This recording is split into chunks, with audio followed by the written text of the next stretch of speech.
Hi everyone, welcome back to A online solution. क्या हाल है जी। आज हम लोग पढ़ेंगे नॉन हिंदी, बिहार बोर्ड का नॉन हिंदी। बहुत ही काफी इंपॉर्टेंट क्वेश्चन इस वीडियो में आपको देखने को मिलेगा। और इस वीडियो में आपको सिर्फ और सिर्फ 50 सवाल मैं लाया हूँ, ठीक है ना। तो अगर आप पूरी वीडियो को ध्यान से देखते हैं और 50 में 50 बनाते हैं, क्योंकि एग्जाम में भी 50 ही सवाल बनाना है। इसमें आपको बुक से सवाल मिलेंगे और कुछ हिंदी व्याकरण से मिलेंगे, ठीक है ना। उसी प्रकार मैंने लाया। तो यहाँ पे टोटल 50 क्वेश्चन है और आपको चैलेंज है 50 क्वेश्चन का 50 में आंसर देना है, ठीक है। तो देखते हैं कितने सारे बच्चे हैं 50 में 50 बनाते हैं। नीचे कमेंट जरूर कीजिएगा कि आपने कितना सही बनाया। चलिए शुरू करते हैं और वन बाय वन पढ़ते हैं। सबसे पहला सवाल है, ईदगाह कहानी किसकी परिस्थितियों पर मार्मिक ढंग से टिप्पणी करती है। तो युवावस्था की परिस्थितियों पर, लड़कपन की परिस्थितियों पर, बचपन की परिस्थितियों पर, बुढ़ापे की परिस्थितियों पर। तो आपको पता है ईदगाह कहानी में एक हामिद नाम का लड़का रहता है, जो कि बचपन रहता है, बच्चा रहता है। और उसको बोला गया बचपन की परिस्थितियों पर, बचपन में क्या हालात है बच्चे में, बच्चे की सोच कैसी होती है, उस कि उस परिस्थितियों पर जो है मार्मिक ढंग से टिप्पणी करती है। किस ढंग से? मार्मिक ढंग से। कभी कभी सवाल ऐसे ही पूछ लेता है, किस ढंग से टिप्पणी करती है, तो मार्मिक ढंग से, ये भी याद कर लीजिएगा वर्ड, मार्मिक ढंग से टिप्पणी करती है। आगे है, रामधारी सिंह दिनकर का जन्म हुआ था, कहाँ हुआ था जी? रामधारी सिंह दिनकर का जन्म कहाँ हुआ था? तो ये हुआ था बिहार में। बिहार में एक जगह है बेगूसराय जिला में, सिमारिया नाम की एक जगह है, सिमरिया, वहां, ठीक है ना। हमारा आंसर सी होगा। नेक्स्ट क्वेश्चन देखते हैं जी। गर्मियों में किनकी संझा उमस भरी, शाम को भी शीतल कर देती थी, किनकी? तो बाल गोविंद भगत की। ऑप्शन क्या हो जाएगा? ए वाला करेक्ट आंसर हो जाएगा। चौथा सवाल है, दानी दान करता है तो गुमान करता है, पर युग युग ने से ना जाने कितना पानी यह पहाड़ दान कर चुका है। अब आपको ये लाइन पढ़ने के बाद पता चल गया होगा ये स्टेटमेंट, ये बातें किस कथन में, ये कथन जो है किस पाठ में है। अब पहाड़ की बात आ गया, पहाड़ वाला तो एक ही चैप्टर है, हुंडरू जलप्रपात, है ना, जो कि ऑप्शन नंबर आपको बी में देखने को मिलता है। तो पहाड़ वाली बात आ गया, पानी वाला बात आ गया, तो हुंडरू का जलप्रपात। नेक्स्ट है, स्वर्ग का एक टुकड़ा कौन है? तो पता ही यार, छोटा नागपुर, ये स्वर्ग का एक टुकड़ा, जिसकी छोटा नागपुर में ही तो हुंडरू का जलप्रपात है, इसीलिए स्वर्ग का एक टुकड़ा बोला गया छोटा नागपुर को। नेक्स्ट है, तुम्हारी भाभी नाखून से खांट कर तरकारी परोसती है, किसने कहा? ये स्टेटमेंट देखिए, हिंदी की जो किताब है ना, उसमें से किस कैरेक्टर ने क्या बोला वो बहुत ही ज्यादा अहम होता है, और सवाल इस प्रकार आजकल देखने को मिलता है। तो किसने कहा था? ये सिरचन ने कहा था। ऑप्शन हो जाएगा इसका सी वाला। नेक्स्ट है, विक्रमशिला विश्वविद्यालय किस काल में शिक्षा का केंद्र था? विक्रमशिला विश्वविद्यालय जो है वो किस काल में शिक्षा का केंद्र था? तो आपको पता है बौद्ध काल में, है ना, बौद्ध काल में जो है शिक्षा का केंद्र रहा है। नेक्स्ट है, मिथिलांचल की लोक संस्कृति का प्रभावी वर्णन किसमें किया गया है? किस कहानी में, इसमें किस पाठ में जो है मिथिलांचल की लोक संस्कृति का प्रभावी वर्णन किया गया है? ठेस, बालगुन भगत, विक्रमशिला, बच्चे की दुआ। तो आपको पढ़ना क्या, ठेस। ठेस जो कहानी है उसमें जो है मिथिलांचल की लोक संस्कृति के बारे में बताया गया, ठीक है ना। तो ऑप्शन हमारा ए हो जाएगा। आगे बढ़ते हैं। शस्त्र त्याग के बाद अशोक ने कौन सा धर्म अपनाया था? जब शस्त्र त्याग कर दिया, यानी कि अपना हथियार त्याग दिया, तलवार फेंक दिया, लड़ाई करने से तौबा कर लिया, तो कौन सा धर्म अपनाया था? वो था कौन? बौद्ध धर्म, है ना। बौद्ध धर्म, देखिए बौद्ध धर्म, सॉरी यहाँ पे बौद्ध धर्म, है ना। ऑप्शन नंबर डी हो जाएगा। नेक्स्ट पढ़ते हैं, अशोक का शस्त्र त्याग शीर्षक एकांकी में किसके महत्व पर प्रकाश डाला है? तो ये एक इसकी विद्या क्या है? एकांकी है। किसके किसके महत्व पर प्रकाश डाला? तो अहिंसा के महत्व पर, है ना। यानी कि अहिंसा के बारे में बताया कि आप हिंसा नहीं, अहिंसा नहीं, हमें हिंसा नहीं करनी चाहिए, है ना, बल्कि हमें अहिंसा पे, हमें अहिंसा के साथ देना चाहिए। तो हमारा आंसर क्या हो जाएगा? अहिंसा के महत्व पर जो है प्रकाश डाला। कलिंग संबंधित है, कलिंग जो संबंधित है किससे? तो कलिंग जो है पद्मा से संबंधित है कि नहीं? ऑप्शन क्या हो जाएगा? बी हो जाएगा। और कलिंग का युद्ध भी हुआ था, 4 साल लड़ा गया था, लेकिन जीता नहीं गया था। आगे, अशोक, अशोक में है तारे, आकाश में है तारे भरे, नीचे झरे ढेर के ढेर, पत्ते कितने नरम है, हिरन के छौने सो जा। देखिए, तब हिरन की बात आ गया। हिरन वाला एक कवि आपके पास एक चैप्टर है जी, वो क्या है? राह भटके हिरन के बच्चे, जो कि आराम से टिक लगा सकते हैं। किनको अपनी दरिद्रता पर क्षोभ क्षोभ था? देखिए, इसको तो पढ़ना पड़ेगा। तो आपने पढ़ना एक चैप्टर है सुदामा चरित्र, है ना। उनकी जो पत्नी थी, उनकी उनको जो है दरिद्रता पे क्षोभ था। कई सौ मील पार कर झांसी की रानी कहाँ आई थी? कई सौ मील पार कर झांसी की रानी कालपी आई थी। कहाँ आई थी? कालपी आई थी। नेक्स्ट सवाल है, घायल होकर गिरी सिहनी उसे वीर गति पानी थी, इस कविता की पंक्ति क्या है? है ना। घायल होकर गिरी सिहनी, उसे वीर गति पानी थी, वो तो झांसी की रानी थी। ऑप्शन नंबर ए हो जाएगा। नेक्स्ट पढ़ते हैं, ऊंचे टीले से वसुधा पर क्या झरती है? दूध, नदी, घी, निर्झरनी। क्या हो जाएगा? निर्झरनी। नेक्स्ट है, भक्ति काल के कवि कौन? बहुत इंपोर्टेंट, ये भक्ति काल, रीति काल, बहुत अच्छा सवाल है, एकदम इंपोर्टेंट सवाल है। इसको आप एकदम नोट डाउन कर लीजिएगा। भक्ति काल के कवि कौन है? कबीरदास। ओके। निर्गुण धारा भी बोला गया, निर्गुण भक्ति धारा, इसका पूरा बोले निर्गुण भक्ति धारा। बच्चे की दुआ प्रार्थना गीत में बच्चा ईश्वर से क्या प्रार्थना करता है? ईश्वर से प्रार्थना क्या करता है? उसके जीवन सुख में बीते, उसके जीवन में अंधेरा हो, उसके जीवन में काफी दौलत हो, उसका जीवन प्रभु भजन तथा लोकोपकार में व्यतीत हो। तो यही सटीक आंसर होगा, उसका जीवन प्रभु भजन, मतलब हमेशा अल्लाह की बारगाह में मतलब वो भजन कर दुआ करते रहे, इबादत करते रहे, और लोकोपकार मतलब एक दूसरे का हेल्प करते रहे, गरीबों को मदद करते रहे। लोकोपकार मतलब वही होता है, में व्यतीत हो उसकी जिंदगी। बतरस लालच लाल की मुरली धरी लुकाई। देखिए मैं एक बात बताऊं, जब आपको कविता के पंक्ति का मतलब ना पता चले ना, सिंपल सी बात, इसका आंसर तुम टिक लगा लेना, बिहारी के दोहे। क्योंकि बिहारी के दोहे के कुछ अलग ही टाइप का वो कविता है, उसमें जो वर्ड यूज किया है, आई थिंक जब तक वर्ड का मतलब नहीं जानोगे तो आप नहीं बना पाओगे। लेकिन कबीर का कुछ कुछ तो वर्ड समझ में आ जाता भी है नहीं, कबीर दास का। लेकिन यहाँ बतरस लालच लाल के मुरली धरी लुकाई, ये पंक्ति है कविता में, बिहारी की दोहे में। बस ऑप्शन ये हो जाएगा। असंभव को संभव कौन बनाता है? आपको पता है, असंभव काम को संभव कौन बनाता है? करमवीर, है ना। करमवीर जो है असंभव को संभव बनाता है। कवि शंकर शैलेंद्र जमीन पर क्या उतार लाने को कहता है? शंकर शैलेंद्र जमीन पर क्या उतार लाने को कहता है? बोलता उतार ला जमीन पर, स्वर्ग उतार ला जमीन पर, तो क्या हो जाएगा? स्वर्ग। नेक्स्ट है, गीली मिट्टी पेट पर लेप कर दूध धूप में बैठिए, लेखक को यह सलाह किसने दिया था? है ना। एक तो लेखक जो बेढप बनारसी वाला है ना चैप्टर, उसमें उनको तबीयत खराब होता है, तो बहुत से कोई कभी कभी चिकित्सा आता है, कभी हकीम साहब, कभी डॉक्टर, कभी सरकारी अस्पताल के डॉक्टर, बहुत कुछ। तो ये सब उसके पास आया है चारों। गीली मिट्टी पेट पर लेपकर धूप में बैठी, किसने बोला था? तो प्राकृतिक चिकित्सा वाले चिकित्सा ने बोला था, ठीक है ना।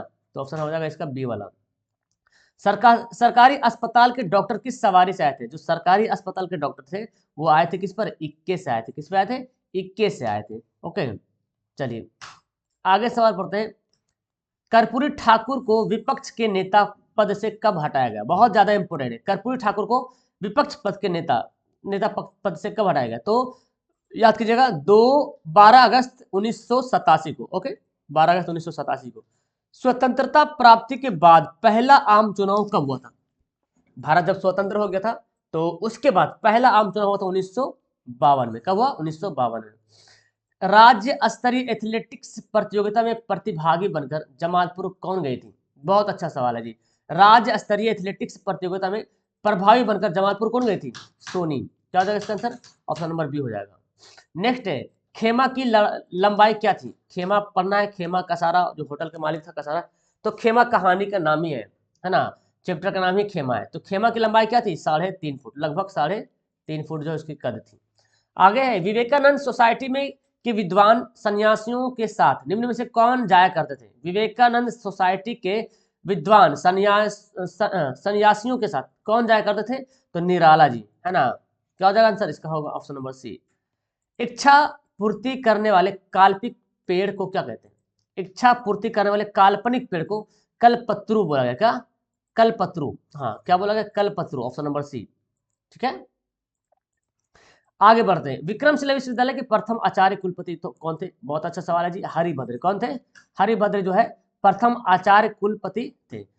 ठीक है ना। और शासन किसका था? धर्मपाल का शासन था। ये भी सवाल आता है, किसका शासन था उस टाइम? धर्मपाल। चलिए अब कुछ क्या बोलते हैं, ग्रामर का सवाल आ गया। 20 सवाल ग्रामर का पढ़ेंगे, हो जाएगा। वह छत से गिर गया है, किस कारण कारक का उदाहरण है? समझिए यहाँ पे सवाल दूसरा भी बोल सकते हैं, ये वर्ड सेंटेंस यहाँ पे दूसरा भी पूछा जा सकता है। अब जो देखिए, वह छत से गिर गया है तो वह अलग हो गया, छत अलग हो गया। जब अलगाववाद दिखे ना तो समझ जाना कि क्या है? अपादान कारक है। ठीक है ना। जब अलगाव लगे तो जो अलग हो रहा। फूल कौन से संज्ञा है? तो फूल, देखो फूल क्या है? कौन सा संज्ञा? आप फूल से पता चल रहा कौन सा फूल, गुलाब का कि गेंदा का कि चमेली का? नहीं पता चल रहा। तो ये हो जाएगा क्या? एक जातिवाचक, एक जात का नाम है फूल, ऑप्शन नंबर बी। नेक्स्ट है, कौन अशुद्ध शब्द? देखिए अशुद्ध शब्द कौन? एकत्र, नीरस, मंत्रिमंडल, योगीराज।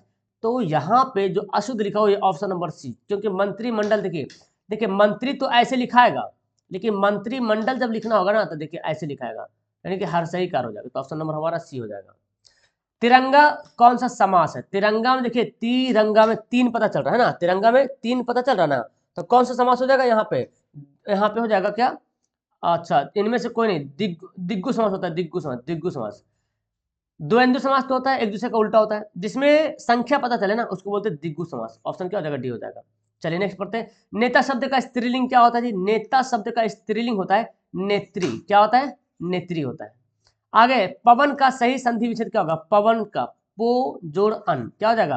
पो जोड़ अन, पवन। आगे है अम्य का पर्यायवाची शब्द कौन है? अम्य, है ना।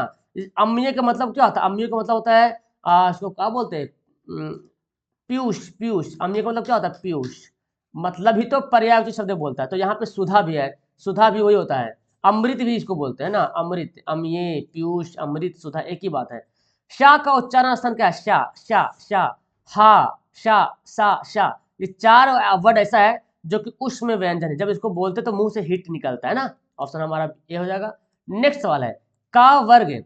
ओके, का वर्ग का उच्चारण स्थान क्या है? का वर्ग का उच्चारण स्थान क्या है? देखिए जब का खा करते हैं तो क्या आता है? का खा ग घ, तो यहाँ पे कंठ से आवाज निकलती है ना, तो क्या हो जाएगा? कंठ हो जाएगा। ठीक है।